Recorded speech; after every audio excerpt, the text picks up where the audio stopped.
प्यारे साथियों नमस्कार। संकल्प कॉम्पिटिशन क्लासेस के ऑनलाइन प्लेटफॉर्म पे आपका स्वागत है। आज की इस वीडियो में हम लोग देखेंगे वर्णमाला और वर्णमाला के साथ साथ हम लोग विराम चिन्ह भी पढ़ेंगे और ये सारी चीजें हम लोग क्वेश्चन के थ्रू रिवाइज करेंगे। आने वाले एग्जाम जैसे UPSI, UP police, SSC, GD जैसे सारे एग्जाम के लिए ये इक्वली इंपॉर्टेंट है। तो सबसे पहले शुरू करते हैं वर्णमाला। तो पहले हम लोग देखते हैं कि वर्णमाला कहते किसे हैं।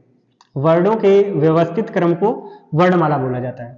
ऐसा नहीं है कि कोई तुम शब्द कैसे भी लिख दोगे तो वो वर्णमाला कहलाएगा। जैसे मैंने ये लिख दिया, ये एक वर्णमाला नहीं है, लेकिन क, ख, ग ये जो है ये आपका वर्णमाला है, क्योंकि ये एक व्यवस्थित क्रम में लिखा है। तो वर्णमाला की परिभाषा क्या हुई?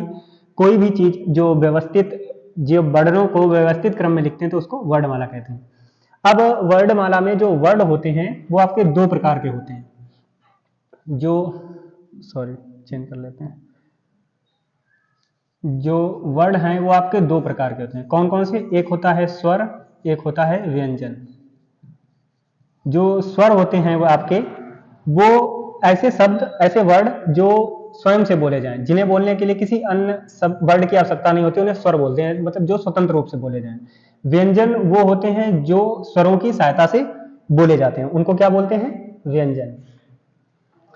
अब हम लोग देखते हैं क्वेश्चन नंबर पहला। क्या दिया गया है कि ओष्ठ, स्पर्श व्यंजन, अल्प प्राण और अघोष वर्ण कौन सा है? ये चार चीजें होती हैं, हम आपको चारों चीजें समझाते हैं। सबसे पहले एक स्पर्श व्यंजन होते हैं। स्पर्श व्यंजनों की संख्या होती है 25। ठीक है। कंठ, तालु, मूर्धन्य और दंत और ओष्ठ। ये जो आपकी देवनागरी लिपि होती है उसमें वर्णों को बोलने के ये स्थान होते हैं कि कौन सा शब्द कहाँ से बोला जाता है। ठीक है। तो उसी में आपसे पूछा गया है कि ओष्ठ वर्ण कौन से होते हैं। अभी हम आपको ये चारों चीजें बताएंगे। पहले ओष्ठ लिखते हैं। प, फ, ब, भ और म। तो इसमें कौन कौन से दो शब्द आ गए? पा आ गया और फा आ गया। आपने देखा कि पा और फा दो कैसे हो गए? ओष्ठ। बाकी के दोनों कट गए। ठीक है। अब हम लोग देखते हैं प और फ। ये होता है 1 2 3 4 5। 5 इसके रो होते हैं और 5 ही इसके कॉलम होते हैं। तो इसके बाद कह रहा है स्पर्श व्यंजन। स्पर्श व्यंजन ये दोनों होते हैं, तो दोनों आ गए। अब बात करते हैं अल्प प्राण की। अल्प प्राण जो होते हैं ये हिंदी भाषा में होते हैं 31। कौन कौन से? 1, 3 और 5। ये एक वर्ग, तीसरा वर्ग और पांचवा वर्ग। उसके अलावा हम लोग बात करते हैं, सारे स्वर इसमें आते हैं। स्वरों की संख्या कितनी होती है? 11। ठीक है। ये कितने हो गए? 15। 15 और 11 26। इसके बाद में चार और होते हैं। कौन कौन से? य, र, ल और व। कितने हो गए आपके? 30। होते कितने हैं टोटल? 31। जो एक आपका होता है वो होता है ढा डलिया वाला। ठीक है। कितने हो गए? 31। अब हम लोग देखते हैं पा और फा में कौन सा अल्प प्राण है। क्योंकि ये तीसरे नंबर पे है तो तीसरे नंबर कौन सा है? वा। पहले नंबर से कौन सा है? पा। तो इसमें फा खत्म हो गया, कौन सा हो गया? पा। ठीक है। तो आपका कौन सा आंसर हो गया है? पा। समझ गए आप? तो इसमें आपका आंसर कौन सा हो जाएगा? पा। चलिए अब हम आपको ये चीजें समझा देते हैं। देखो अभी हम लोगों ने देखा था कि जो उच्चारण स्थान है वो कैसे कैसे होते हैं। तो कंठ, तालु, मूर्धन्य, दंत और ओष्ठ। ठीक है। क, च, ट, त और प। क, ख, ग, घ, ङ, च, छ, ज, झ और अण। ट, ठ, ड, ढ और ञ। त, थ, द, ध और न। प, फ, ब, भ और म। ये आपका हो गया प्रथम वर्ण। ये हो गया द्वितीय, ये हो गया तृतीय, ये हो गया चतुर्थ और ये हो गया पंचम। ठीक है, इनको हम लोग बोलते हैं नासिक वर्ण, नासिक वर्ण। क्योंकि इनको बोलने के लिए जो अपनी नाक है उसका बहुत सारा दिखे, जैसे संगम, संगम, नारा संगम, तो अंक की बिंदिया है। ठीक है, जो आपके च, छ, ज और झ होते हैं इनको स्पर्श, स्पर्श संघर्षी व्यंजन भी बोला जाता है, संघर्षी व्यंजन। क्योंकि आपको पता होना चाहिए ये जितने भी दिए गए हैं सारे ये कैसे वर्ण हैं, स्पर्श व्यंजन। ठीक है, इसके अलावा स्वरों को भी बोलने के होते हैं, उसको हम लोग ऐसे याद करते हैं कि विवाह, तो विवाह कैसे लिखा जाता है, विवाह, तो इसमें क्या आ गया, आ और आ। ठीक, इसके बाद में हा और वी से विसर्ग, ये तीन चीजें यहां बोली जाती हैं। अच्छा, विवाह किसका था, यस का था, तो ई यस, यस का क्या हो गया, विवाह। अब विवाह हो गया तो वो कैसा हो गया, ऋषि, री, रा और सा। तो जब वो ऋषि बन गया तो जैसे मान लो उसको विवाह था, किसका था, यस का, यस ने कहा हम विवाह नहीं करेंगे तो वो बन गया ऋषि जैसा, तो वो कैसा हो गया, लास जैसा, लास जैसा, लास जैसा। ये जय होता है जो फारसी शब्द होते हैं उनसे लिया गया। अब इसके अलावा तो जब मान लो यार ऋषि था, लाश जैसा हो गया, अब वो शादी गई तो वहां पे लड़कियां देख के उसको क्या करें, ये कैसा दूल्हा आ गया, तो छोटा वो और बड़ा वो, ये आपके सारे हो गए क्या, उच्चारण स्थान के आधार पर। ये आप देख सकते हैं, एक दो बार याद करना, आपको सारे याद हो जाएंगे। ठीक है,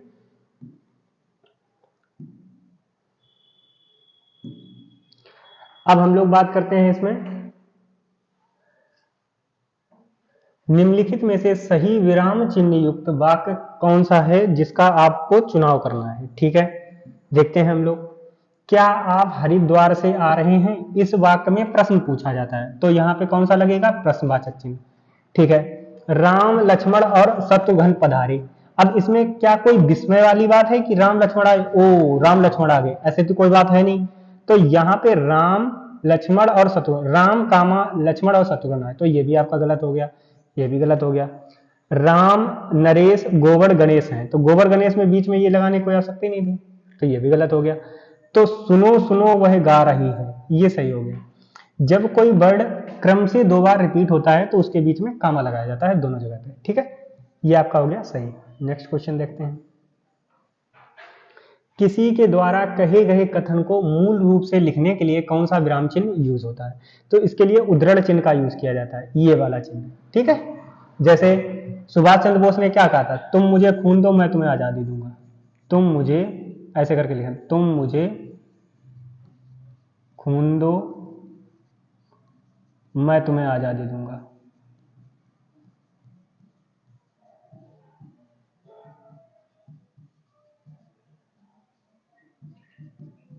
अब इसको मैंने ऐसे लगा दिया, ठीक, कामा इन्वर्टेड कामा में करके यहां से लगाया जाता है। ठीक, कोष्टक चिन्ह इसको बोला जाता है जब किसी वाक्य मतलब जो भी कोई सेंटेंस बोला गया है उसको समझाना होता है, तो उसको, जैसे हमने लिख दिया शॉर्टकट में CA, तो हमने इसमें क्या लिख दिया कि संविधान संशोधन, क्योंकि ये क्या होता है, कॉन्स्टिट्यूशन अमेंडमेंट, तो हमने इसे लिख दिया संविधान संशोधन, संशोधन। ठीक है, निर्देशक चिन्ह पता ही है आपको, ऐसे लगाया जाता है। लाघव चिन्ह आपको पता है, छोटा, जैसे इंजीनियर को हम लोग ऐसे लिखते हैं, डॉक्टर को हम लोग ऐसे लिखते हैं, ये लाघव चिन्ह होता है। लाघव का अर्थ होता है उसको छोटा करना, जो पूरा बड़ा सा लिखा जा रहा है उसको छोटा कर दिया। ठीक है, उच्चारण की दृष्टि से वाह का क्या स्थान होता है, अभी हमने आपको उच्चारण के सारे समझाए थे कि कहां से कहां उच्चारण होता है, वहां पे मैंने आपको वाह नहीं समझाया था। तो वाह को बोला जाता है दंतोष्ठ। ठीक, ये दंत प्लस ओष्ठ से मिलकर बोला जाता है। अब जैसे काफी शब्द होते हैं, जो होता है ए, जो होता है आपका ओ, इनके उच्चारण स्थान क्या होते हैं, तो ए जो है ये आ प्लस ई से मिलकर बना होता है, और जो ओ है ये आ प्लस ऊ से मिलकर बना होता है। अभी हमने आपको बताया था जो ई का उच्चारण स्थान होता है ये होता है तालु और इसका होता है कंठ, तो ये क्या हो गया, कंठ और तालब।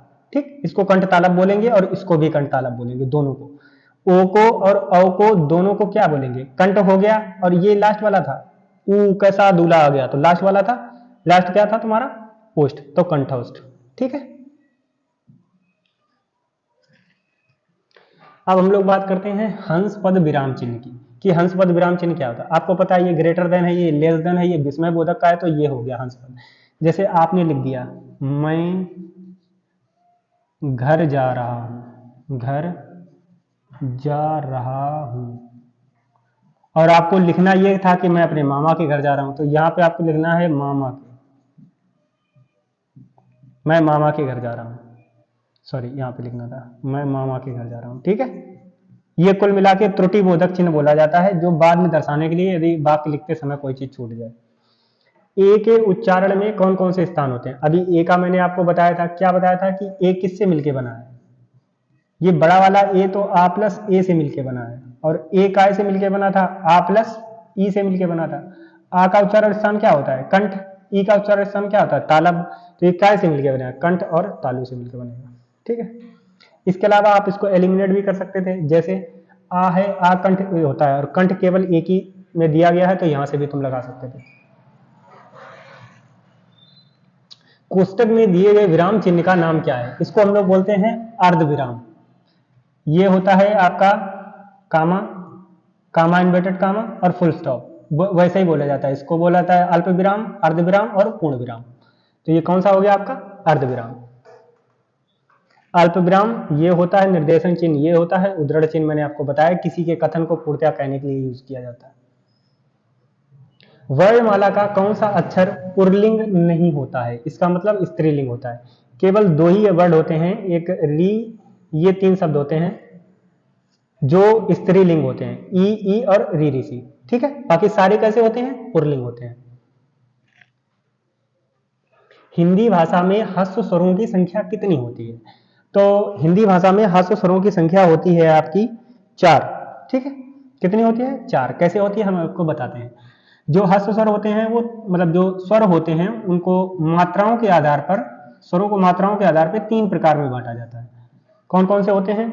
एक होता है आपका ह्रस्व, एक होता है आपका दीर्घ, एक होता है प्लुप्त।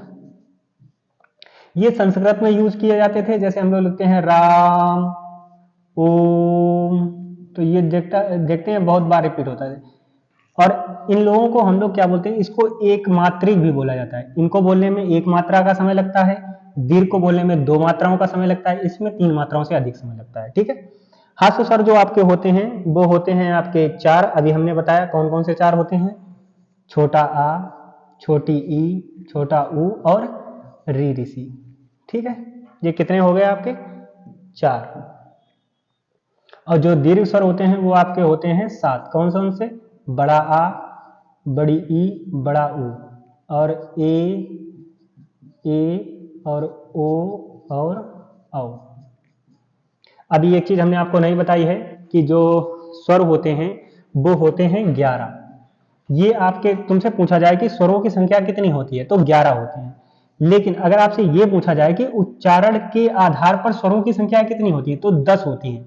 10 क्यों होती है? क्योंकि जो री ऋषि होता है इसके उच्चारण में रा प्लस ई का आता है। ठीक है, इस वजह से इसके उच्चारण री से किया जाता है, ऋषि का कोई उच्चारण नहीं होता, इसीलिए इन कितने बोले जाते हैं? 10। अब तुमसे एक प्रश्न पूछा जाएगा कि ये बताइए जो दीर्घ स्वर कितने होते हैं? तो आपके दीर्घ स्वर होते हैं 3, ये मूल दीर्घ स्वर होते हैं। लेकिन अन्य जो है इनको संयुक्त स्वर भी बोला जाता है। इनको क्या बोलते हैं हम लोग? संयुक्त स्वर, क्योंकि ये किसी ना किसी से मिलके बने हैं। किस किस से मिलके बने हैं ये चीज हमने आपको बताई दी। ऐसा कौन सी 2 मात्राएं हैं जिनका प्रयोग तो किया जाता है किंतु उनका समावेश स्वरों में नहीं किया जाता है? तो आपकी 2 हैं, अंग और आह, जिनको बोलते हैं हम लोग अयोग्यवाह। अयोग्यवाह का अर्थ ये होता है कि इनको कोई भी अपने योग्य नहीं समझता है, ना इनको स्वर में लिया जाता है और ना ही इनको व्यंजन में लिया जाता है। अच्छा, हम लोग ऐसा क्यों करते हैं कि इनको नहीं लिया जाता है, फिर इनका काम क्या रह गया?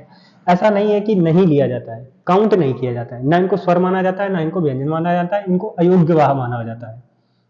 अब जैसे जब कभी स्वरों को इनकी आवश्यकता होती है तो ये यूज कर लिए जाते हैं, जब कभी व्यंजन को यूज आवश्यकता होती है तो व्यंजन में यूज कर लिए जाते हैं। ठीक है। उच्चारण की दृष्टि से संबल ध्वनि का कौन सा वर्गीकरण, उच्चारण की दृष्टि से संबल ध्वनि का कौन सा वर्गीकरण है, तो ये होती है संपृक्त ध्वनि। संपृक्त ध्वनि जैसे हम लोग लिखते हैं कंबल, तो कंबल में का अम्मा और बा आ गया, ये संबल ही ध्वनि के होते हैं, इसको हम लोग बोलते हैं संपृक्त ध्वनि। ठीक है। वर्णमाला में स्पर्श व्यंजनों की संख्या कितनी होती है? 25 होती है। अभी हमने आपको स्पर्श व्यंजन सारे बताए थे, 5 उनको वर्गों में हमने डिवाइड किया था, कंठ, तालु, मूर्धा, दंत और ओष्ठ। 1 2 3 4 5 वर्गों में, तो पचम 25, ये स्पर्श की संख्या होती है 25। ठीक है। कहीं कहीं आपको 16 लिखी मिल जाएगी, बट वो गलत होती है। ठीक है, ये 25 ही होती है। स्वर ए और ए का उच्चारण स्थान कौन सा है? मैंने अभी आपको बताया था कि ए किससे मिलके बना होता है?